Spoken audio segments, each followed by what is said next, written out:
안녕하세요. 저는 글을 쓰며 살아가는 40대 후반의 여성입니다. 이 길은 아주 어릴 적부터 제 마음속에 자리 잡은 단 하나의 꿈이었습니다. 다른 길은 한 번도 생각해 본 적이 없었죠. 책 속의 세상을 탐험하던 소녀 시절, 저는 매일 노트와 펜을 들고 글을 쓰며 언젠가 작가가 되겠다는 다짐을 했어요. 꿈을 향한 저의 다짐은 제 삶의 나침반이었고, 넘어지거나 길을 잃을 때마다 다시 일어서게 한 힘이 되어 주었죠. 마침내 오랜 세월 간직한 꿈을 현실로 이뤘을 때 그 감격은 이루 말할 수 없었습니다. 첫 책을 세상에 내놓던 날, 손끝이 떨리고 눈물이 맺힐 정도였으니까요. 그 책은 단순히 제 노력의 결실이 아니라 제 곁에서 한평생 함께 달려와준 한 사람의 눈물과 땀이 함께 담긴 결실이었거든요. 책 표지에 선명히 찍힌 제 이름 3글자는 그분의 모든 고생이 담긴 것이었고요. 그분은 바로 제 어머니이십니다. 누구보다도 작은 키에 너무 말라 아동복을 입으실 때도 있으신 분이 자신보다 훨씬 큰 저를 여전히 작은 아이 돌보듯이 하시는 분이죠. 작고 여린 여자의 몸으로 자식인 저를 홀로 키워내신 그 위대함 때문에 같은 여자로서 깊은 존경심을 가질 수밖에 없습니다. 제가 미혼모 가정에서 자라면서 느낀 세상의 시선은 너무도 차갑더라고요. 한 생명을 지켜내고 책임을 지는 사람에게 사람들은 너무나 쉽게 손가락질을 하고 냉담한 시선으로 바라보는 걸 봤거든요. 어릴 때부터 한 곳에 정착하기 힘드셨던 엄마는 저를 키우기 위해 하루 동안 3번이나 일터를 옮겨 다니실 때도 있었습니다. 엄마의 사정이 어떤지 알려고 하지도 않는 사람들이 자신들 멋대로 쑥덕거리는 사람들이 많았을 뿐이었죠. 그런데도 엄마는 그런 사람들에게 변명조차 하지 않는 분이셨어요. 그날은 마트에 일자리가 생겨 엄마는 마트에 출근하셨답니다. 계산대 근처에서 물건을 정리하시던 엄마 곁에 2~3명의 직원이 모여 앉아 있었대요. 열심히 일을 하는데 이상하게 시선이 자꾸 엄마 쪽으로 향하더랍니다. 웃음소리와 함께 들려오는 말 중 혼자 애 키운대라는 말도 들렸고요. 오가는 동네 아주머니가 일하는 저희 엄마를 보시고 무심히 흘린 말이 또다시 전해진 거라고 생각하며 엄마는 그저 묵묵히 일을 하려고 하셨답니다. 하지만 엄마를 향한 말이 이상한 모양으로 변해 순식간에 여기저기 퍼졌고 결국 마트 점장이 엄마를 불렀어요. 아주머니, 여기서는 이미지 관리가 중요하거든요. 손님들도 그렇고. 말끝은 흐리셨지만 결론은 명확했죠. 그날 오전까지만 근무해달라는 말이었대요. 엄마는 점장의 그런 말에 한참 아무 말도 못하셨답니다. 잘못한 것도 거짓말을 한 것도 없는데 그저 제 곁을 지키기 위해 살아온 세월이 그렇게 평가받는 현실이 원망스러우셨겠죠. 하지만 엄마에게는 그 원망 때문에 주춤할 시간이 없으셨어요. 해고 통보를 받고 바로 마트에서 빠져나와 구인이라고 적힌 이불 가게에 가서 일을 바로 시작했는데 그곳에서도 같은 이유로 일을 하다 말고 돌아서야 했답니다. 어떻게 해야 할지 눈앞이 막막했겠죠. 전에 살던 동네에서도 그래서 이사를 가고 찾은 일자리들이었으니까요. 그렇게 이불 가게에서도 나와 근처 옷가게에서도 바로 일을 시작했지만 역시나 그날 저녁에 그만 나왔으면 좋겠다는 사장님의 말을 들으셨대요. 제가 6살 때쯤이었는데 그날은 저도 어렴풋이 기억합니다. 집으로 돌아오신 엄마의 표정은 무겁게 내려앉아 있었던 것 같아요. 특별히 제가 기억에 남는 이유는 그날 밤 작은 방 안에서 엄마가 말없이 다가와 제 머리를 쓰다듬으셨는데 엄마의 손길이 떨리는 것처럼 느껴져서 이상했거든요. 울고 있는 얼굴을 저에게 들키지 않으려 애쓰시는 모습을 결국 제가 보고 말았습니다. 엄마가 너무 힘들구나. 저는 모른 척하고 잠든 척했던 그날의 기억이 지금도 또렷이 남아 있습니다. 그런데도 엄마는 다음날 일어나 저를 유치원에 보내신 후 또다시 일자리를 구하러 다니셨답니다. 며칠 후 한 할머니가 운영하시는 식당에서 일을 하게 되셨죠. 아침부터 저녁까지 일을 할 수 있다는 것만으로도 엄마는 감사하셨대요. 이미 여기저기 일하기 힘들다는 말을 들었던 엄마는 그 할머니 사장님께 눈물 흘리며 이야기하셨답니다. 저희 아이 사람들이 말하는 그런 아이 아니에요. 비록 아이 아빠가 마음을 바꿔 떠나긴 했지만 저 나쁘게 안 살았어요. 저희 아이를 걸고 맹세할 수 있고요. 누가 뭐라고 해? 너무 자꾸 말라서 걱정돼서 그러지. 그 정도 각오면 뭐든 하겠다. 여기 나와서 일해. 그렇게 일을 시작한 엄마는 정말 열심히 하셨답니다. 그렇지만 형편은 넉넉하지 않았죠. 그런데도 엄마는 제 앞에서 단 한 번도 못한다는 말을 하지 않으셨어요. 언제나 저에게 베풀어 주시는 분이셨죠. 그런 엄마의 모습을 바라보며 깨달은 것은 세상이 아무리 차갑게 저의 등을 밀어내도 엄마는 끝까지 제 편에 서 있을 거라는 것이었답니다. 학교에 가는 저를 위해 새벽이면 도시락을 싸주시고 밤에는 제가 쓴 원고를 읽어주시며 넌 할 수 있다. 넌 이미 작가야 라고 말씀해 주셨거든요. 어머니의 희생은 조용했지만 그 울림은 평생 제 마음에 남게 되었죠.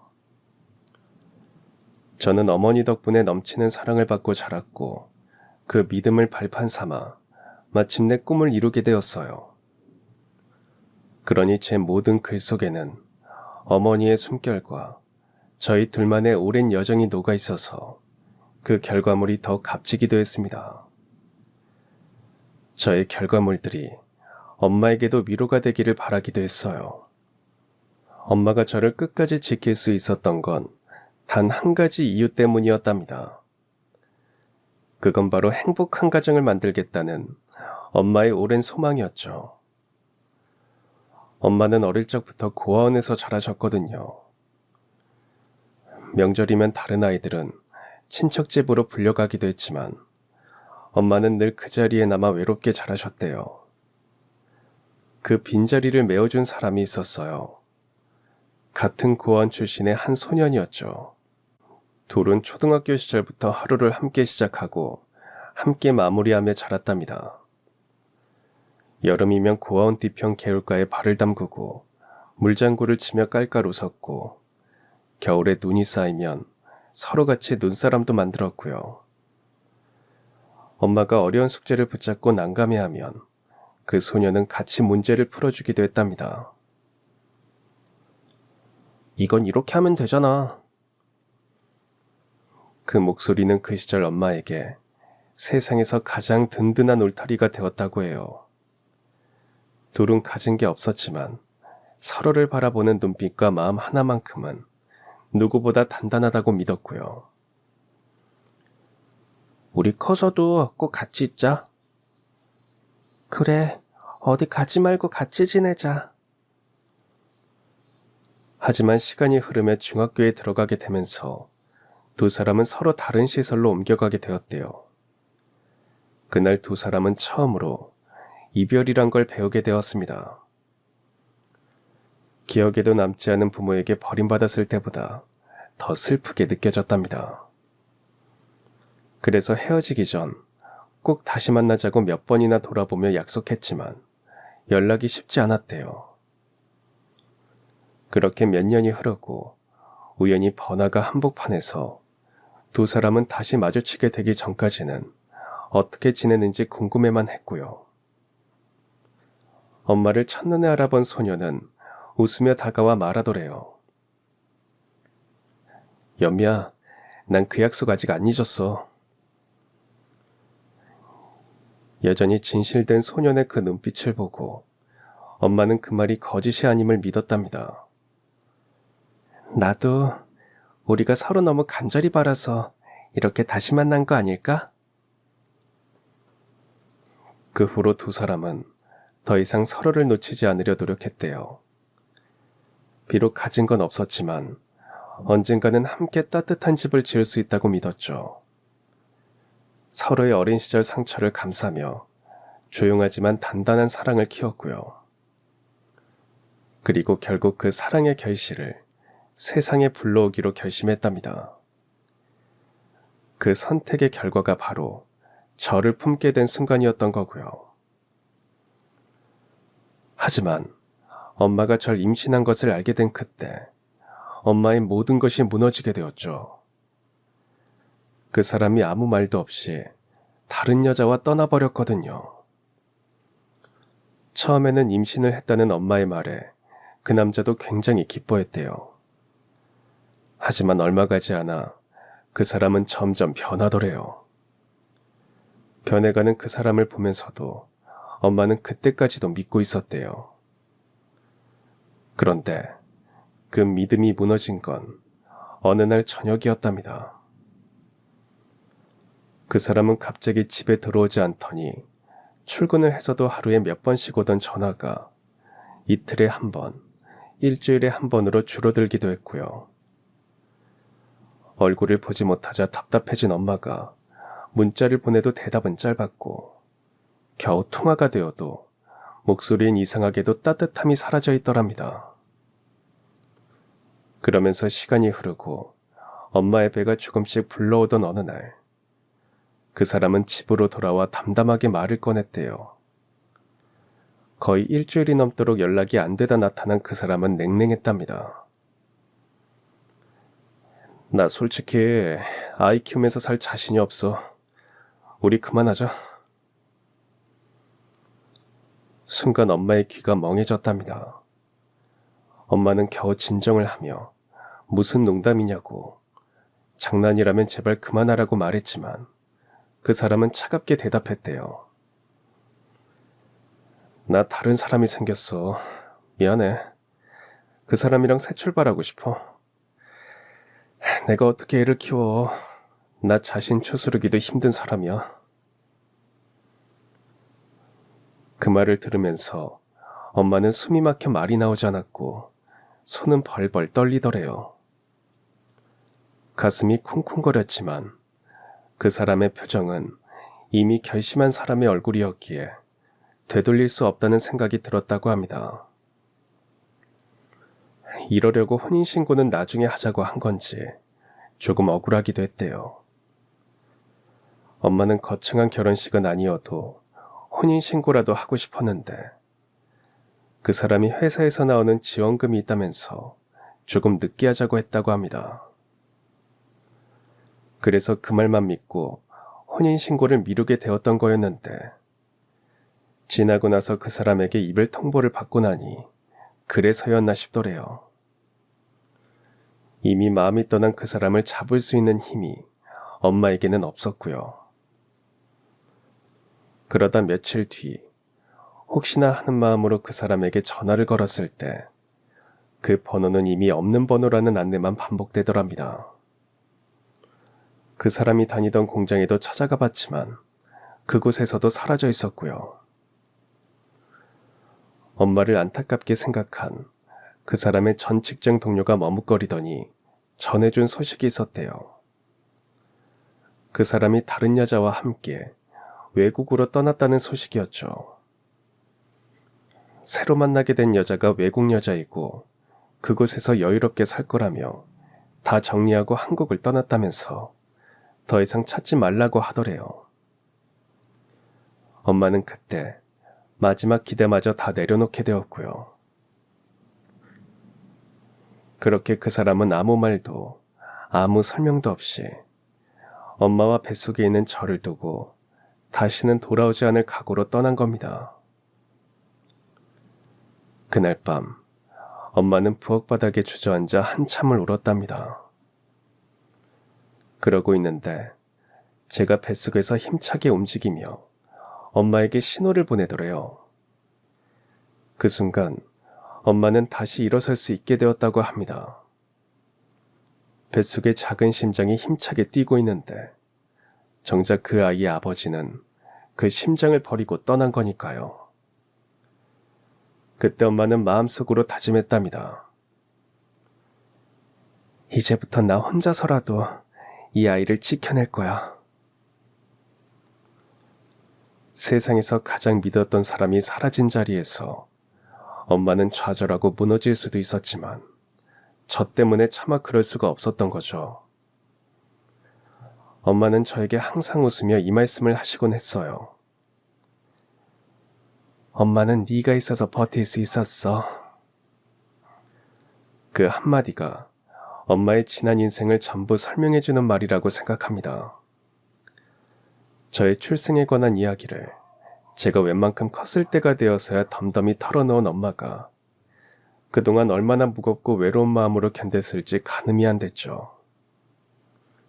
그저 엄마를 바라보며 제가 느끼는 대로 상상해 볼 뿐이었어요.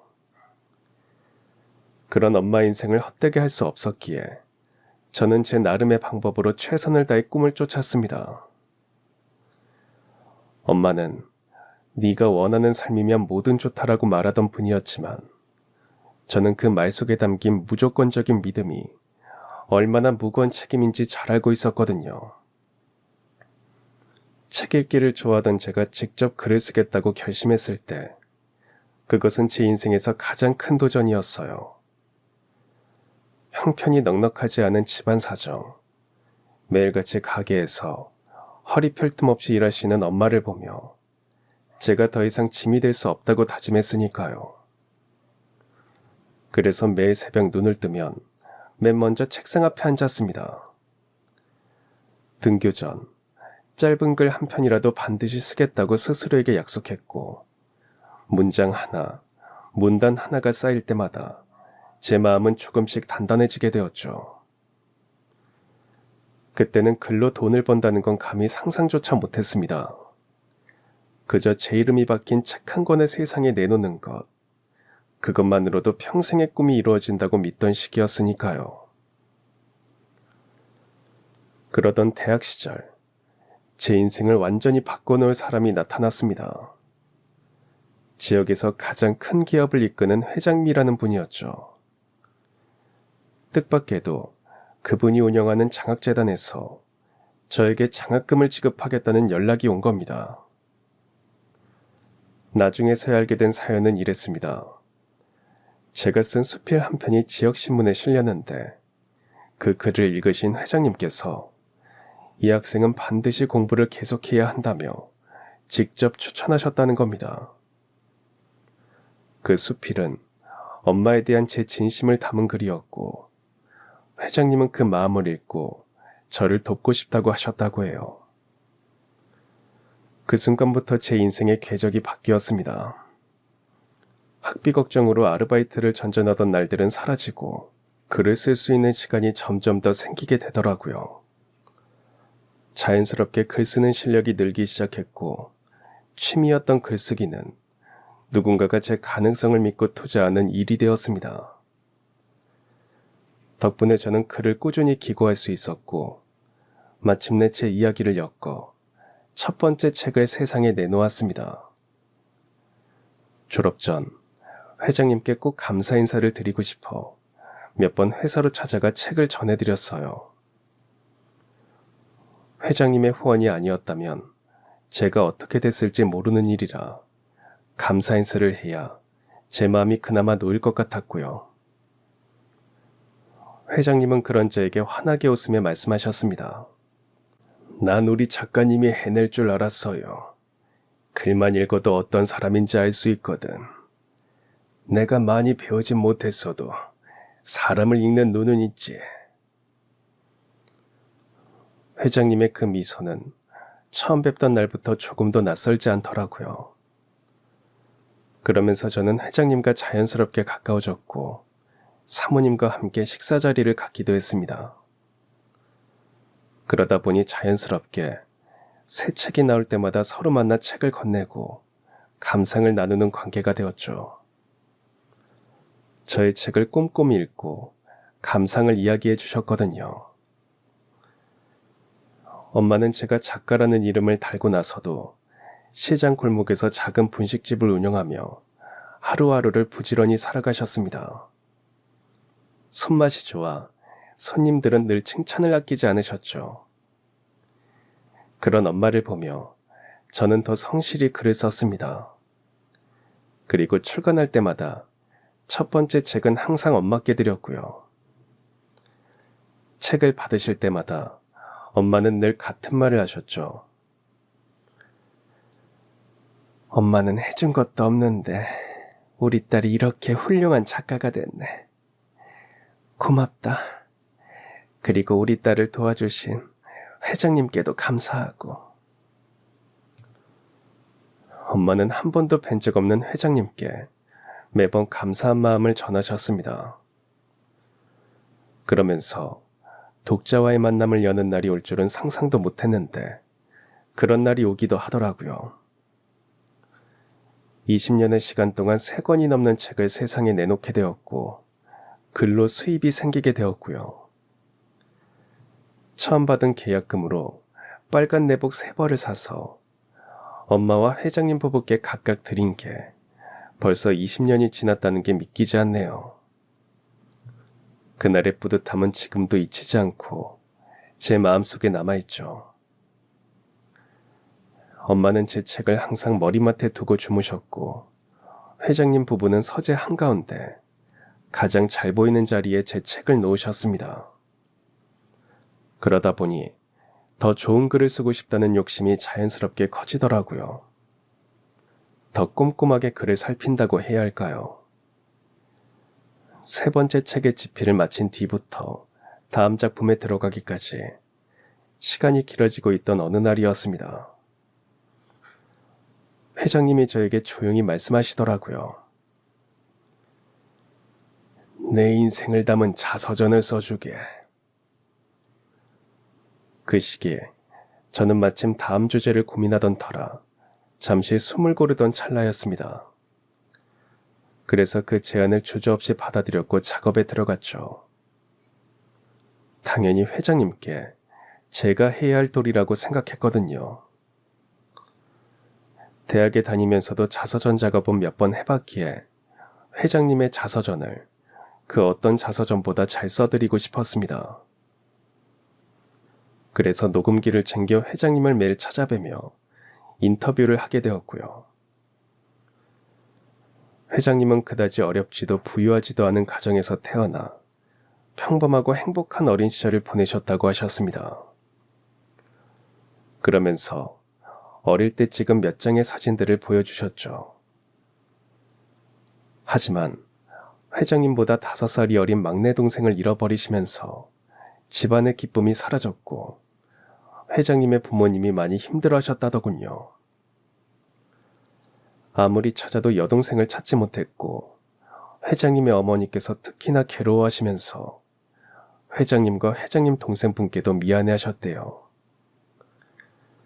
가족에 대해 인터뷰를 하던 중 회장님은 그동안 뵀던 밝은 모습과는 달리 조금 더 조용하고 낮은 목소리로 말씀하셨습니다. 내가 10살 정도였을 때 막내 여동생을 잃어버렸네. 하필 그날이 김장하는 날이라 사람이 여럿 드나들어서 동생이 누구를 따라간 줄도 모르고 있었으니까. 막내 여동생에 대해 떠올리실 때 회장님의 눈빛은 오래도록 그리움에 젖어 있었습니다. 한참을 그렇게 창밖의 하늘을 보시던 회장님은 이야기를 이어가셨죠. 아들만 둘이 내리 있던 우리 집에 막내딸이 태어났다고. 아버지 어머니가 무척이나 귀여워하시고 예뻐하던 동생이었는데 동네에서도 동생만 지나가면 귀한 딸이라며 다들 돌아보며 한마디씩 했지. 나 역시도 그 아이가 무척이나 귀엽고 예뻤어. 아이가 순하기도 순하고 잘 웃으면서 나를 잘 따랐거든. 나뿐만이 아니라 둘째 동생에게도 애교가 많아서 두 오라버니 사이에서 예쁨을 많이 받는 막내였는데 대체 어디로 간 건지 알 수 없었지. 회장님은 잠시 숨을 고르듯 긴 말을 멈추시더니 천천히 손을 무릎 위에 모으셨습니다. 그날 이후 우리 집은 발칵 뒤집혔네. 어머니는 김장하던 손을 씻자마자 마당부터 골목 끝까지 뛰어다니셨고, 아버지는 마을 어귀까지 가서 사람들에게 아이를 보지 못했냐고 물었지. 둘째 동생은 울면서 동생 이름을 계속 불렀고, 나도 골목을 돌며 동생의 이름을 부르면서 찾아다녔어. 그 부분을 말씀하시는 회장님의 목소리에는 여전히 그날의 다급함이 배어있더군요. 어두운 저녁이 되어서도 회장님의 막내 동생은 돌아오지 않았고, 결국에는 동네 사람들까지 모두 나섰답니다. 읍내 파출소에 달려가 실종 신고를 했네. 그때 경찰이 오토바이로 와서 주변을 수색했는데 산 쪽은 어두워서 새벽이 되어야 올라간다고 하더군. 그 말에 어머니는 마루 끝에 앉아 손만 비비고 계셨네. 다음날 날이 밝자마자 아버지와 회장님은 마을 어르신들과 함께 뒷산을 훑었고, 어머니는 장터에 나가 아이를 찾으셨대요. 오고 가는 장사꾼들과 행인들에게 사진을 보여주며 혹시 이 아이 못 보셨습니까? 하고 물으신 거죠. 그러나 사흘이 지나도 소식은 없었답니다. 그 사이 집안은 숨을 죽인 듯 고요했고요. 온 가족이 식사도 제대로 하지 못한 채 모두가 문소리에만 귀를 기울였다고 하시더군요. 그때 난 10살이었지만 사라진 아이 한 명 찾는 게 얼마나 어려운지 알게 되었네. 온 동네 사람들이 일주일이 넘도록 찾아 헤맸는데도 못 찾았으니까. 어머니는 동생을 잃어버리신 그 후로 매년 김장철만 되면 하늘을 보며 그날만 아니었으면 하고 중얼거리시다가 울면서 김장을 하셨어. 그리고는 정작 본인은 그 김치를 제대로 넘기지도 못하셨지. 회장님의 눈가가 붉어졌습니다. 그 이야기는 단순한 기억이 아니라 평생 가슴 한쪽에 자리 잡은 깊은 그리움이라는 게 느껴지더라고요. 사실 내가 자서전을 쓰겠다고 생각한 것도 그때 찾지 못한 막내 동생을 찾고 싶어서야. 그게 내 마지막 소명이라는 생각이 들기도 하고, 혹시나 사진을 보고 찾아오는 사람이 있지 않을까 하는 생각이 들어서. 회장님의 그런 이유로 자서전을 지하철 앞이나 은행 같은 곳에 무료로 배포하려는 계획을 가지고 있다고도 하셨죠. 그렇게 해야 여기저기 굴러다니다가 우연히 본 동생이 연락을 할 거라면서요. 혹시나 동생이 버림받은 줄 알고 나이가 들어서도 슬픈 마음으로 살까봐 그게 제일 걱정이 된다고 하시면서요. 회장님께서 성인이 된 이후로 안 가본 고원이 없을 정도로 다니셨는데 그곳의 아이들은 버림받았다는 사실에 제일 마음 아파하더래요. 그래서 회장님의 막내 동생도 그러고 있을까봐 너무 걱정이 되셨답니다. 5살이면 제대로 기억도 안 날 것 같아서요. 회장님의 부모님은 이미 오래전에 돌아가셨지만 회장님과 회장님 동생분은 간절한 마음으로 그 막내 동생을 찾으셨다고 하시더라고요. 그런데도 동생을 찾지 못해 너무 애가 타신 상태라고도 하셨죠. 그도 그럴 것이 이미 50년도 더 시간이 흘렀고 서로가 변한 모습을 모르니 길을 가다 마주친다고 해도 알아보기란 쉽지 않은 일이잖아요. 그래서 회장님은 자서전이라도 발간해 알려지길 바라신 거죠. 그러면서 가족분들이 찍은 어릴 적 사진을 자서전에 실을 거라고 하셨어요. 혹시나 그 여동생분이 알아볼 수도 있겠다는 생각이 든다면서요. 저도 그런 회장님의 생각에 동의하며 좋은 생각이라고 말씀드렸습니다. 회장님, 정말 좋은 생각이신 것 같아요. 사진을 저에게도 보여주시면 저도 동생분의 생김새에 대해 설명하기가 좋을 것 같은데 실례가 안 된다면 사진을 볼 수 있을까요? 그런데 하필 그날 사진을 챙겨오지 않았다며 다음 인터뷰를 할 때 함께 사진을 보면서 다시 이야기하자고 하시더라고요. 그리고 다음 날이 되어 원고 자료를 위해 회장님 책장에서 가져오셨다는 오래된 상자를 꺼내놓으셨더군요. 그 안에는 젊은 여성의 흑백 사진이 있었습니다. 사진을 보는 순간 제 심장이 쿵 내려앉더군요. 그 사진 속 얼굴이 저희 엄마와 똑같았거든요. 그랬기 때문에 사진을 보는 순간 제 손끝이 얼어붙는 것 같았고 심장은 숨이 막힐 만큼 빠르게 뛰었고요. 회장님, 이분이 회장님 여동생이 확실한가요? 아니면 합성으로 성인이 된 얼굴을 만든 사진인 걸까요? 아니네. 이건 우리 어머니 젊었을 때 사진이야. 20살 칸 넘었을 때쯤일 거야. 고우신 분이었지.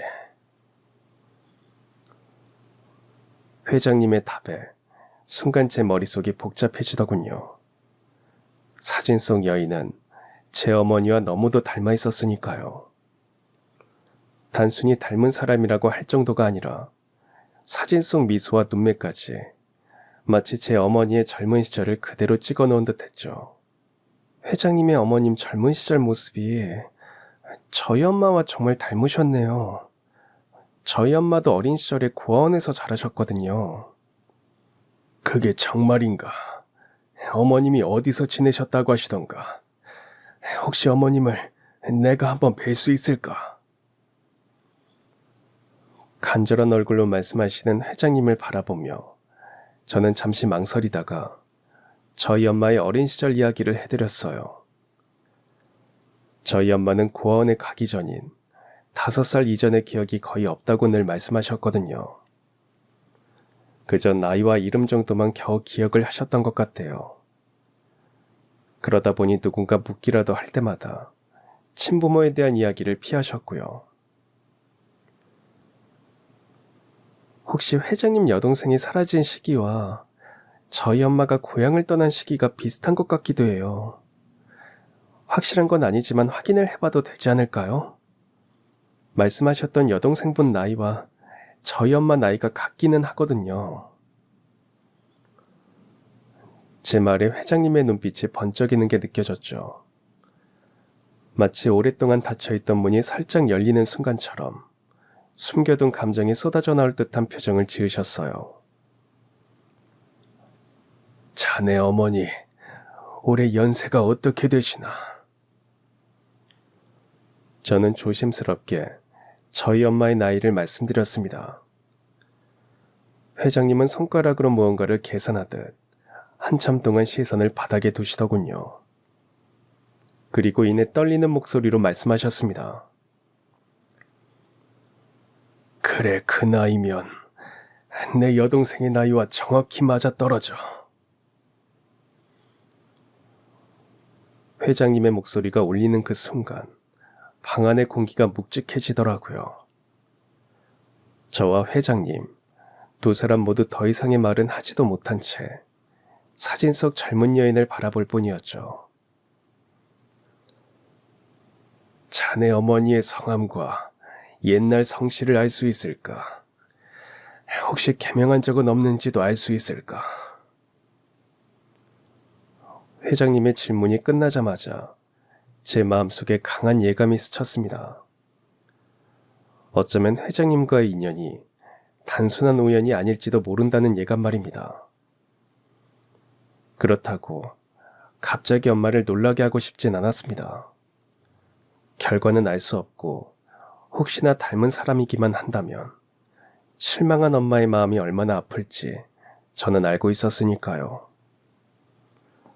그래서 그날 저녁 저는 무심하게 회장님 어머님의 사진을 저희 엄마에게 보여주었습니다. 엄마, 내가 되게 재미있는 거 발견했다? 이거 봐봐. 이 사람 엄마랑 너무 똑같이 생겼지? 제 말에 웃으며 사진을 바라보시던 엄마는 사진을 보자마자 눈빛이 흔들리시더라고요. 너 이 사진 어디서 났어? 혹시 합성한 거야? 나 장학금 주신 회장님이 부탁해서 자서전 쓰는 것 때문에 회장님 인터뷰 다닌다고 했잖아. 그 자서전에 실으려고 회장님이 보여주신 사진이야. 회장님의 어머님이 결혼하시기 전에 선보시려고 찍은 사진이래. 그런데 엄마랑 너무 닮은 게 신기해서 가져와 봤어. 엄마는 한동안 아무 말씀도 없이 저를 바라보셨습니다. 엄마의 눈빛에는 아주 많은 생각들이 스치는 것 같았죠. 그러더니 단호한 목소리로 말씀하시더군요. 내가 회장님을 만나 뵐 수 있을까? 저는 그런 엄마에게 고개를 끄덕였습니다. 회장님께서도 엄마만 괜찮으시다면 한번 뵙고 이야기를 나누고 싶다고 하시면서 다음 날이라도 인터뷰할 때 모시고 오라고 하셨거든요. 그날 아침 회장실 문은 유난히 조용히 열리는 것 같았어요. 서류를 검토하던 회장님은 손을 잠시 멈추고 문을 바라보고 계셨죠. 문이 완전히 열리자 제 뒤로 저희 엄마가 조심스럽게 모습을 보이셨습니다. 햇빛이 창가를 비집고 들어와 엄마의 얼굴을 환하게 비추는 것 같더라고요. 그 모습을 본 회장님의 시선은 한치도 움직이지 않는 게 느껴지더군요. 막내야, 연미 맞니? 회장님의 입에서 나온 목소리 안에는 수십 년의 기다림과 놀람, 그리고 믿기지 않는 감정이 뒤섞여 있다는 걸 알 수 있었죠. 그 말을 하시는 순간 회장님의 손에서 펜이 툭 하고 떨어졌거든요. 바닥에 떨어진 펜이 구르는 소리가 방안을 가로질렀지만 아무도 신경 쓰지 않았습니다. 회장님의 손이 천천히 책상 모서리를 짚으시는 게 보이더군요. 마치 세상이 갑자기 흔들리는 것 같아 몸을 지탱하시려는 듯 보였고요. 회장님의 눈은 이미 붉게 물들어 있었고 미세하게 떨렸습니다. 엄마도 회장님의 시선을 마주하는 순간 한 걸음 멈추시더군요. 분명 회장님과 엄마는 처음 보는 사이였지만 두 분 사이에는 어쩐지 오래된 무언가가 마음속에서 울리는 듯 보였습니다. 그 울림은 5살 이후 고아원에서 지내며 잃어버린 어딘가를 향한 그리움과 닿아 있었고요. 저를 아세요? 저를 알아보시겠어요? 제가 동생이 맞는 것 같으신가요? 저는 기억이 안 나요. 엄마는 떨리는 목소리로 회장님을 바라보시며 조심스럽게 물으시더군요. 회장님은 엄마의 질문에 대답 대신 의자에 천천히 일어나셨다가 이내 다시 주저앉듯 앉으시며 두 손으로 얼굴을 감싸 주셨습니다. 그러시더니 숨을 고르시면서 떨리는 목소리로 말씀하셨죠. 5살이었던 연미를 김장하던 날 문 열고 나간 연미를 잃어버렸습니다. 그런데 정말 저희 어머님과 너무 닮으셨네요. 정말 전혀 기억이 없으세요. 저는 그렇게 차분하지 못한 회장님을 처음 뵙기에 놀랐습니다. 그런 회장님을 바라보며 저희 엄마의 눈동자가 크게 흔들리는 게 보였죠. 김장이요? 그렇게 한마디를 곱씹던 엄마는 아주 오랜 기억 속에 희미한 장면이 스쳐가는 듯 인상을 쓰시며 생각에 빠지시더군요. 그러시더니 이내 어떤 생각이 나셨는지 이야기하셨습니다.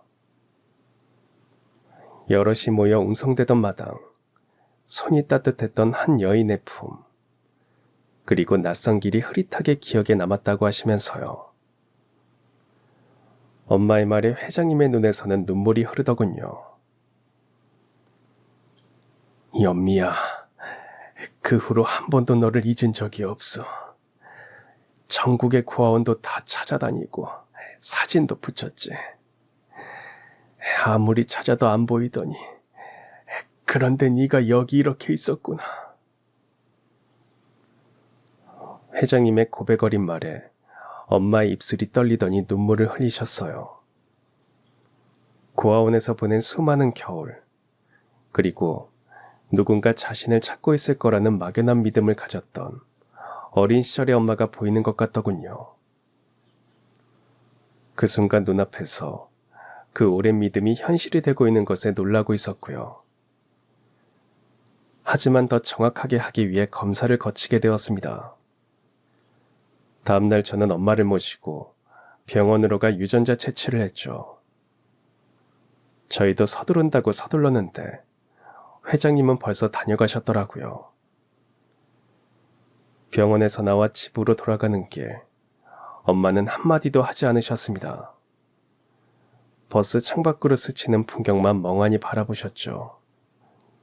저는 그런 엄마의 옆모습을 보며 괜히 말을 꺼냈다가 엄마의 마음을 더 무겁게 만들까 조심스러울 정도더군요. 저 역시 머릿속이 복잡했습니다.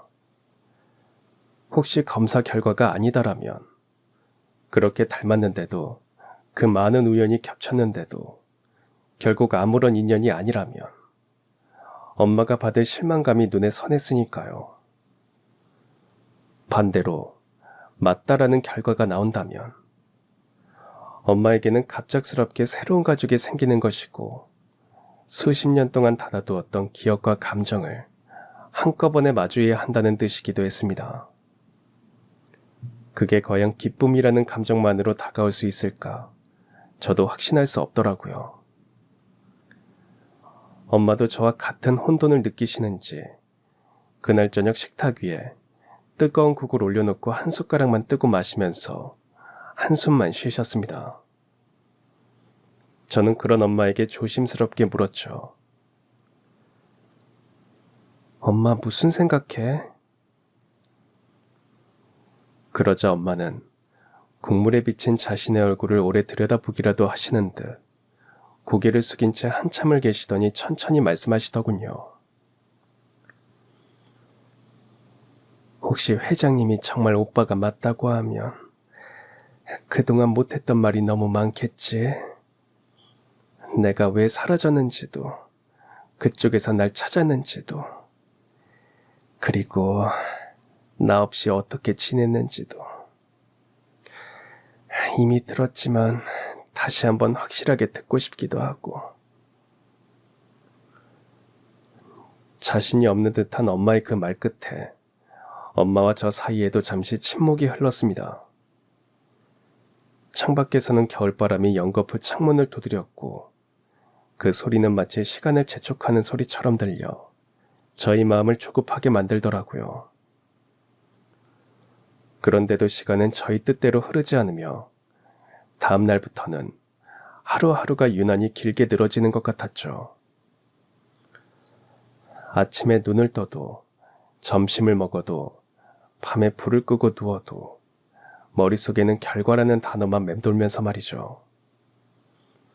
괜히 전화만 울려도 심장이 덜컥 내려앉았고 모르는 번호만 휴대전화 창에 떠도 숨이 막히는 기분인 채로요. 엄마는 가끔 사진 속 여인을 찍어온 휴대전화 화면을 다시 꺼내보셨습니다. 회장님의 어머니, 혹시 자신의 어머니일지도 모르는 그 얼굴을 바라보는 엄마의 눈빛에는 희망과 두려움이 동시에 비치는 게 느껴졌죠. 시간이 흘러 나중에 이 순간을 기억할 때 기다림의 시간이 결과를 확인하는 순간보다 더 오래 기억될 거라는 것이 제 뇌리를 스치고 지나가더라고요. 그 초조함과 불확실함 속에 가슴 졸이며 간절한 마음으로 바라던 순간들이 아마도 깊게 새기고 패일 거라고 말이죠. 그래서 더 고민스러워졌습니다. 새기고 패일 시간들이 제발 고통으로 남지 않길 바라야 했으니까요. 마침내 결과가 통보되던 날, 엄마는 참았던 눈물을 흘리셨습니다. 검사 결과는 회장님과 엄마 사이에 형제관계가 성립된다는 것이었거든요. 소식을 들으신 회장님은 벌써 저희 집 초인종을 누르고 계셨고요. 다시 마주한 두 분 사이의 침묵은 짧았지만 그 안에는 50년 넘는 기다림의 세월이 담겨 있는 것처럼 보였죠. 오랜 시간을 기다리고 간절한 마음으로 기다려 오빠와 여동생은 잃어버린 세월을 안고 조용히 서로를 바라보는 순간이었으니까요. 회장님은 엄마 손을 꼭 붙잡고 우시면서 말씀하시더군요. 연미야, 이놈아, 어디 갔다가 이제 온 거야. 우리 막내 오빠가 더 빨리 찾아주지 못해서 미안하다. 고생 많았지. 어리고 약한 아이가 어떻게 살았어. 함께 오신 회장님의 남동생분은 회장님과 엄마를 한참 바라만 보시다가 눈물을 흘리시며 말없이 엄마를 안아주시더라고요. 세 분은 그렇게 한참을 끌어안고 한참을 우셨죠. 그러더니 돌아보시며 제 손을 잡으면서 말씀하셨습니다. 어쩐지 자네를 처음 봤을 때부터 우린 낯설지 않았지. 자네 글을 읽을 때도 마음에 와닿는 게 특별했어. 이래서였나 봐. 우리 가족을 다시 찾아줘서 고맙네. 이제부터는 삼촌이라고 해. 이후 회장님은 엄마를 친동생으로 저를 조카로 맞아주기 위해 혼인신고와 가족관계 등록부 변경 등 복잡한 법적 절차를 하나하나 밟아주셨습니다. 그 과정에서 변호사를 찾아 함께 상담을 받고 서류 한 장 한 장을 챙기며 마치 오래전부터 우리를 가족으로 생각해온 것처럼 정성을 쏟으셨죠. 그 덕분에 엄마는 더 이상 홀로 생계를 책임지며 외롭게 버티지 않아도 되었고, 저 역시 매달 등록금을 걱정하지 않고 글을 쓰는 꿈을 이어갈 수 있었습니다. 무엇보다 완이하고 반겨주는 든든한 가족이 생겼다는 사실이 세상 그 어떤 재산보다 값지게 느껴지더라고요. 회장님과 엄마, 그리고 저의 새로운 가족 이야기는 그렇게 시작되었습니다. 그날 이후로 집안에는 오랜만에 따뜻한 웃음과 말들이 넘쳐났고 서로의 빈자리를 채워가며 조심스럽지만 단단한 관계를 만들어갔죠. 회장님은 가족을 찾은 기쁨에 몸도 마음도 한층 가벼워지신 듯 매일같이 엄마와 저를 챙기며 함께하는 시간을 소중히 여기셨습니다. 엄마도 오랜 외로움 끝에 비로소 기대고 의지할 수 있는 어깨가 생긴 것 같아 한결 편안한 표정을 지으셨고, 저 역시 마음속 깊은 불안감이 서서히 녹아내렸죠. 하지만 우리 앞에 놓인 길이 결코 쉽지만은 않았습니다.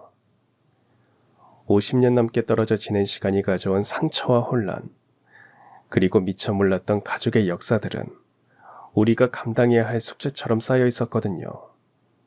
특히 엄마는 어린 시절 고아원에서 자란 기억과 함께 회장님 가족이 들려주는 이야기에 때로는 환영받지 못한 아이였다는 상처가 어른거려 마음 깊은 곳에 갈등이 일기도 했습니다.